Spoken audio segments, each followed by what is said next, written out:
kematian ini bukan produk Tuhan, tapi produk iblis. Kita bisa baca di Injil Yohanes pasal ke-8 ayat ke-44, ia adalah pembunuh manusia sejak semula.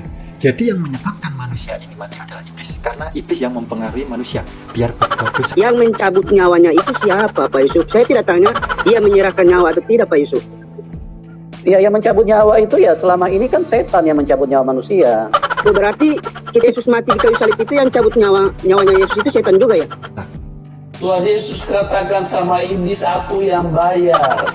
Bunuh aku nih. Jangan bunuh manusia karena aku kasihi mereka. Jadi kita bisa lihat bahwa sebenarnya mati hidup manusia hari lepas hari itu di tangan Tuhan, bukan di tangan setan. Jadi Pak Yusuf salah itu menjawabnya.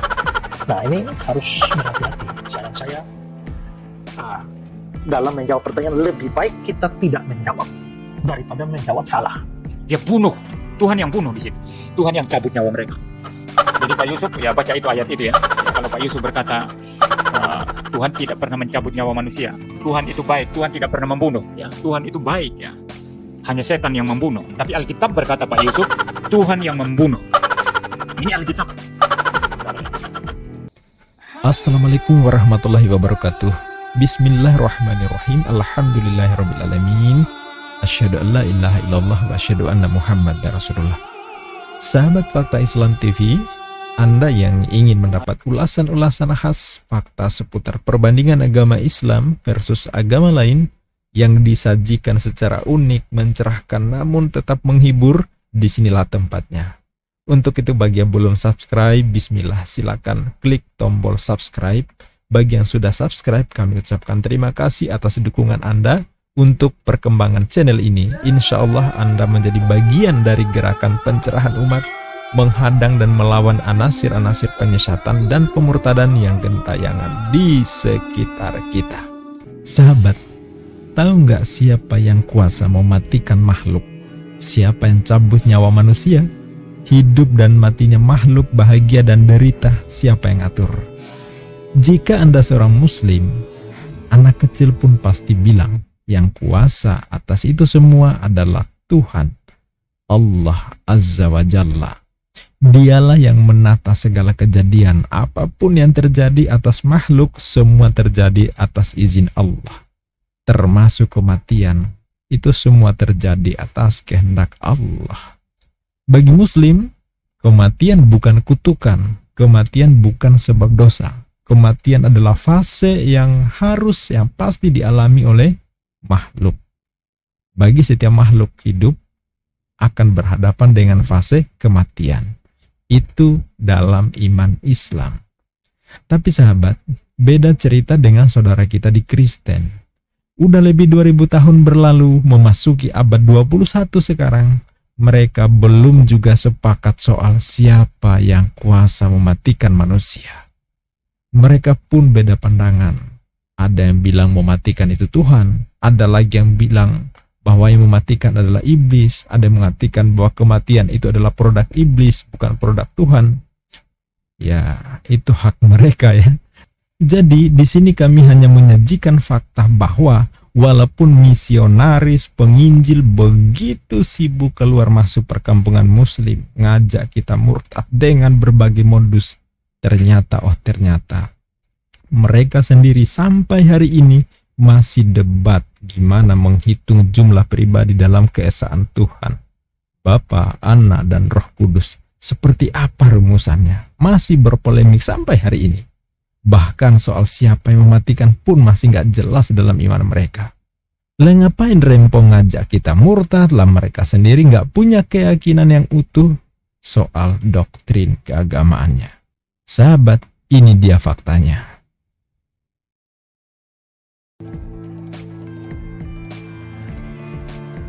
Pertanyaan dari Mak Coy. Dek, tolong dijelasin, Mak dapat pertanyaan dari saudara sebelah. Dia bertanya, waktu Yesus mati di kayu salib, siapa yang mencabut nyawa Yesus? Mereka bilang Yesus kan Tuhan. Lalu siapa yang mencabut nyawanya? Tolong ya Dek, Mak Katolik sudah dewasa, belum mengerti banyak. Istilahnya bukan mencabut ya, tetapi kematian ini bukan produk Tuhan, tapi produk iblis. Kita bisa baca di Injil Yohanes pasal ke-8 ayat ke-44, ia adalah pembunuh manusia sejak semula. Jadi yang menyebabkan manusia ini mati adalah iblis, karena iblis yang mempengaruhi manusia biar berbuat dosa. Kita bisa baca Roma pasal ke-6 ayat ke-23, sebab upah dosa ialah maut. Jadi orang yang berdosa mengalami kematian. Semua orang ini mati. Dan Yesus harus mati di kayu salib. Artinya, Yesus mengalahkan maut karena Yesus tidak berdosa. Itu loh. Luar biasa ya. Jadi kematian itu produk iblis, bukan produk Tuhan, kata penginjil ini. Dan hal yang sama juga diimani oleh Pendeta Yusuf Manubulu, tersangka Pendeta Yusuf Manubulu yang saat ini sedang diproses hukum karena kasus kesaksian palsu. Dia juga menyepakati bahwa kematian atau yang mematikan itu adalah iblis, setan, bukan Tuhan. Ini dia. Kematian itu kan bukan produknya Tuhan, itu kan produknya setan. Oh gitu ya. Otoritas Tuhan itu apa saja Pak Yusuf kalau boleh tahu? Ya, otoritas Tuhan menghidupkan. Tidak bisa mematikan ya? Ya, kalau mematikan itu setan, Pak. Tuhan itu baik, tidak pernah mematikan manusia. Terus manusia mati ini selama ini itu karena apa Pak Yusuf? Siapa yang mencabut nyawa itu Pak Yusuf? Iya, siapa yang mencabut nyawa itu? Ya, yang mencabut nyawa. Setan yang mencabut nyawa manusia, Pak. Makanya Tuhan Yesus datang untuk menebus, supaya apa? Supaya orang-orang yang mati di dalam Tuhan yang sudah percaya itu diselamatkan. Roh jiwanya dibawa pulang ke surga, hanya dagingnya yang mati. Tapi kalau orang ya, tidak percaya Tuhan Yesus, itu mati semuanya, roh jiwa dan tubuhnya mati semua, Pak. Oh begitu ya. Nah sekarang begini, yang mencabut nyawa ya Yesus itu siapa Pak Yusuf? Kan Yesus mati 3 hari. Yang mencabut nyawanya Yesus. Dia menyerahkan nyawanya untuk penebusan dosa. Iya, saya paham itu Pak Yusuf. Yang saya tanyakan itu yang mencabut nyawa Yesus itu siapa coba? Kan Yesus manusia, ya kan? Dia akan mati untuk menebus dosa, Pak. Upah dosa itu maut. Iya, saya paham itu Pak Yusuf. Yang saya tanyakan, siapa yang mencabut nyawa Yesus itu ketika mati di kayu salib? Iya, dia mati karena menanggung dosa manusia. Iya, saya paham itu Pak Yusuf. Yang saya tanyakan, sekali lagi yang saya tanyakan itu, yang mencabut nyawanya itu siapa Pak Yusuf? Saya tidak tanya dia menyerahkan nyawa atau tidak Pak Yusuf. Ya, yang mencabut nyawa itu ya selama ini kan setan yang mencabut nyawa manusia. Oh, berarti Yesus mati di kayu salib itu yang cabut nyawanya Yesus itu setan juga ya? Pernyataan Yusuf Manubulu ini bahwa yang mematikan itu adalah iblis, setan, itu tentu menuai polemik yang luar biasa di kalangan Kristen. Termasuk para pendeta banyak mengkritisi Yusuf Manubulu ini. Tetapi Yusuf Manubulu nggak kalah garang mempertahankan argumentasinya. Nah, salah satu yang kontra dengan pernyataan Yusuf Manubulu ini adalah pendeta Ezra Soru. Ini dia.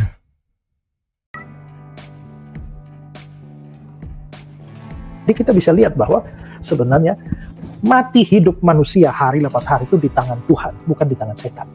Jadi Pak Yusuf salah itu menjawab ya.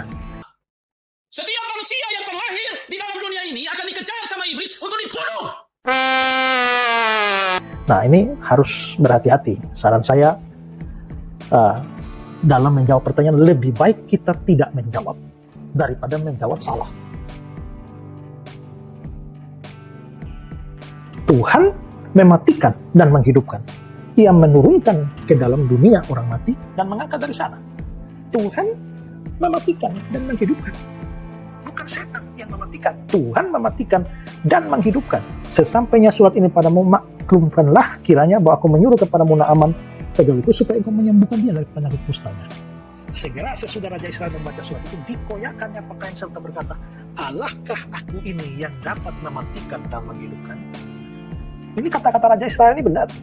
Apakah aku Allah yang dapat mematikan dan menghidupkan? Secara implisit memang Raja Israel ini mengakui bahwa yang bisa menghidupkan dan yang bisa mematikan itu ya hanya Allah saja. Dia nggak bisa. Ya, jadi jelas bahwa bukan setan. Bukan setan yang mencabut nyawa manusia, tapi Tuhan. Tiap hari manusia mati itu kan ya Tuhan yang mencabut nyawa. Setan tidak bisa mencabut nyawa kecuali Tuhan izinkan.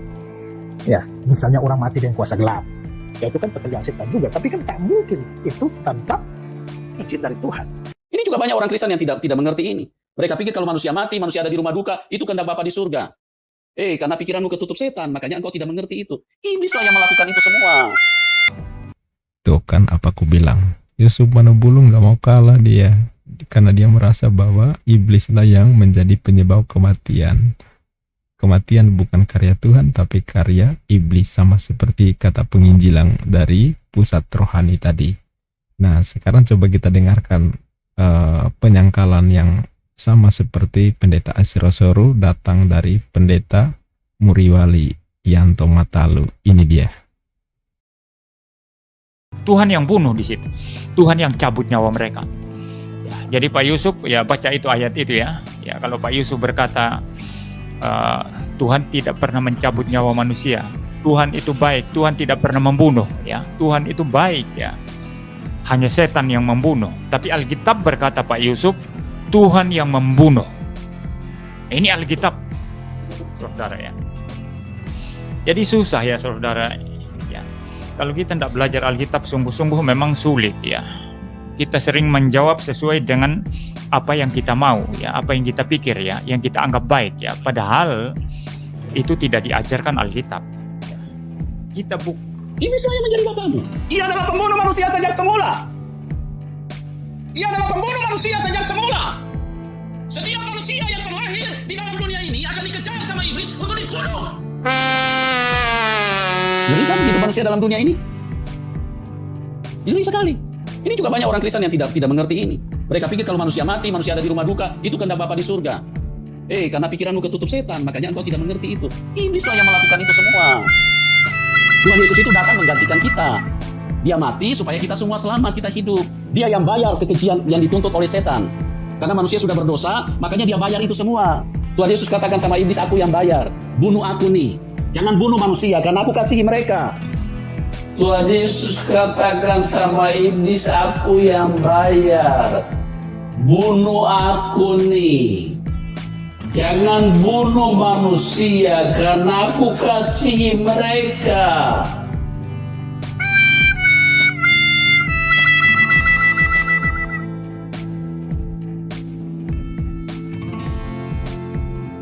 Aku sayang sama manusia. Akulah yang membayar semua itu. Kenapa Tuhan Yesus bisa membayar? Karena dia kudus. Dia tidak pernah berbuat dosa. Kalau manusia-manusia kan tidak bisa bayar itu. Oke? Siapa nabi yang tidak berdosa? Siapa rasul yang tidak pernah berdosa? Apalagi yang palsu. Ya? Siapa nabi yang tidak pernah berbuat dosa? Tidak ada yang bisa bayar dosa kecuali Tuhan.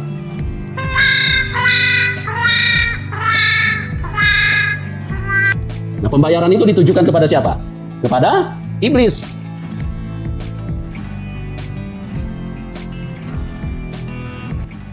Ya, jadi iblis adalah pembunuh manusia sejak semula. Kejam sekali iblis.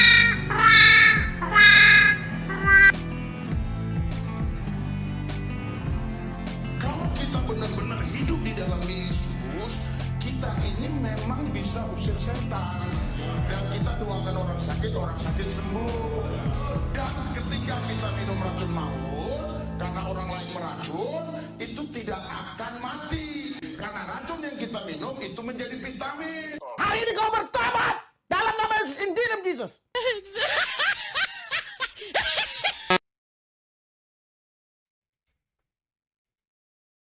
Jadi kalau boleh memilih pandangan siapa yang menurut saya lebih rasional, saya memilih pandangan pendeta Esrasoru. Ini lebih cocok, lebih dekat dengan apa yang saya imani dalam Islam. Soal iblis kerjanya menghasut manusia agar jatuh dalam kekafiran, dosa besar dan pembangkangan terhadap Allah, termasuk menghasut untuk melakukan kejahatan, menghilangkan nyawa manusia sehingga iblis jadi tertuduh sebagai pembunuh, tidak menjadi dasar untuk dikatakan bahwa yang mematikan adalah iblis. Tidak. Sama seperti misal di bungkus rokok tertulis, rokok membunuhmu. Gula adalah the silent killer. Virus corona telah membunuh jutaan manusia. Itu tidak lantas dipahami bahwa secara hakikat rokok, gula, virus itu punya kekuasaan mematikan. Tidak. Tuhan Sang Pencipta, Tuhan yang kuasa mematikan. Allah yang kuasa mengizinkan terjadi. Sedangkan rokok, gula, virus itu hanya makhluk yang jadi media penyebab kematian. Ya, jadi itu hanya istilah. Jadi makhluk, ya, termasuk iblis itu tak kuasa mencabut nyawa, sahabat. Tidak kuasa mencabut nyawa. Ya, tidak kuasa menghilangkan hak hidup makhluk, sesama makhluk ya. Nah, jika Allah Sang Pencipta makhluk itu sendiri tidak mengizinkan, ya. Tapi kalau ngotot begitu emosional si pendeta Yusuf Manubulu bahwa iblislah yang mematikan, sedangkan Tuhan hanya menghidupkan, sedangkan yang punya otoritas mematikan adalah iblis, ya konsekuensinya jelas. Yusuf Manubulu harus mengimani bahwa Tuhan tunduk pada kuasa iblis yang menjeratkan maut saat mematikan Yesus di tiang salib, lalu dikubur 3 hari sebelum Yesus dibangkitkan. Nah, ini dalam iman Kristen ya sahabat ya. Jadi Yesus yang diimani sebagai Tuhan di satu sisi, Yesus mati dikuasai maut di sisi yang lain. Nah, ini hal yang kontradiksi. Kan oleng jadinya kalau dinalar. Belum lagi jika ditambah katanya kematian atau maut adalah upah dosa. Sebab ayatnya upah dosa adalah maut. Nah, kan begitu yang diajarkan Paulus ya. Lah, kalau Yesus bisa mati, berdosa enggak beliau? Katanya upah dosa maut. Lah Yesus, apa beliau berdosa? Nah, biasanya muter lagi. Yesus tak berdosa, justru tak berdosa, makanya jadi penebus dosa. Kan begitu biasa alasannya ya. Faktanya, ini faktanya, Paulus juga mengajarkan bahwa semua orang telah berbuat dosa. Kata Paulus, bukan kata saya. Ayatnya jelas, silakan baca di Roma pasal 3 ayat 23. Jelas, katanya semua orang telah berbuat dosa. Nah, jadi pertanyaan saya, Yesus orang atau bukan? Kalau Yesus orang juga, gimana dong nasibnya? Masa Yesus juga telah berbuat dosa? Kalau tak ada dosa, kira-kira bisa mati nggak dalam iman Kristen? Ya, kan katanya maut itu karena dosa ya. Nah, kalau Yesus nggak berdosa bisa mati nggak? Bingung kan? Kalau tak ada dosa bisa mati nggak dalam iman Kristen? Itu jadi pertanyaan saya. Kalau dalam Islam jelas, semua manusia yang lahir tanpa dosa, suci tanpa dosa, ya. Kullu mauludi yuladu alal fitrah fabawahu yuhawidanihi aw yunasiranihi aw yumajisanihi. Setiap anak itu lahir dalam keadaan suci. Suci itu tanpa dosa, tanpa mewarisi dosa siapapun. Nah, setelah dewasa baru kena dosa jika melanggar hukum Tuhan. Nah, sedangkan nabi itu punya keistimewaan dalam Islam. Semua nabi suci dari dosa, ya. Tidak terkena dosa walaupun dewasa, walaupun lansia, ya. Dalam Islam nabi tidak dikenai dosa. Jadi kalau Yusuf Manubulu nanya, nabi mana yang tak berdosa? Ingat, dalam Islam semua nabi disucikan dari dosa. Tidak ada yang berdosa dalam Islam, termasuk Nabi Isa alaihi salam putra Maryam. Nah, kalau di Oten maju kena mundur kena, ya. Khususnya si Yusuf Manubulu dan pusat rohani ini, penginjil dari pusat rohani ini, ya. Walaupun pakai dalih bahwa Yesus kemudian bangkit pada hari ketiga, itu sama sekali tidak menunjukkan Yesus menaklukkan maut. Sebab kalau Yesus mampu menaklukkan maut, harusnya nggak pakai mati dong ya. Harusnya nggak pakai mati. Jangankan 3 hari, 1 detik pun nggak boleh mati bro. Ya, itu namanya mengalahkan maut. Kalau sempat mati, apalagi sampai 3 hari, dikubur di perut bumi 3 hari, terus dikatakan menaklukkan maut, gimana ceritanya? Nah, itu jelas bukan mengalahkan maut, tapi dikuasai maut, ya. Jelas itu. Nah, pakai dalil lagi, oh tapi kan dia satu-satunya yang bangkit dari kematian. Gitu kan biasanya dalihnya outnya. Baca dong kesaksian Yesus di Yohanes 5:30. Kuasa nggak? Punya kuasa sendiri nggak tanpa kekuasaan Tuhan atau Bapa? Nggak bisa, itu kesaksian Yesus sendiri. Silakan baca berulang-ulang tuh Yohanes 5:30. Ya. Jadi itu sahabat ulasan saya seputar polemik soal siapa yang mematikan dalam iman Kristen. Kalau dalam Islam cukup jelas. Ternyata di Kristen pun tidak semuanya mengimani bahwa yang mematikan adalah Tuhan. Yang punya otoritas mematikan adalah Tuhan. Nah, buktinya ada yang tidak mengimani itu. Lebih cenderung bahwa yang mematikan adalah iblis. Yang diimani oleh Pendeta Yusuf Mandebulu yang sekarang sudah jadi tersangka kasus penyebaran berita dusta. Itu saja sahabat, mudah-mudahan ini memberikan pencerahan buat kita, saudaraku yang muslim, biar paham bahwa beginilah saudara kita di Kristen punya keyakinan. Ya, jadi saya hanya menyampaikan sebuah fakta. Saya ulangi seperti yang sampaikan di awal, bahwa saya menyampaikan fakta bahwa soal siapa yang mematikan dalam iman Kristen, ternyata mereka masih berbeda pendapat soal ini. Selanjutnya kita serahkan kepada Anda bagaimana menyikapinya, bagaimana memahaminya. Dan yang pasti, ku anfusakum wa ahlikum nar. Jaga dirimu dan keluargamu dari api neraka. Semoga memberikan pencerahan. Sampai jumpa di video berikutnya. Bagi yang belum subscribe, silakan tekan tombol subscribe sekarang juga. Bagi yang sudah subscribe, terima kasih. Jangan ditekan lagi. Billahi taufiq wal hidayah. Wassalamualaikum warahmatullahi wabarakatuh.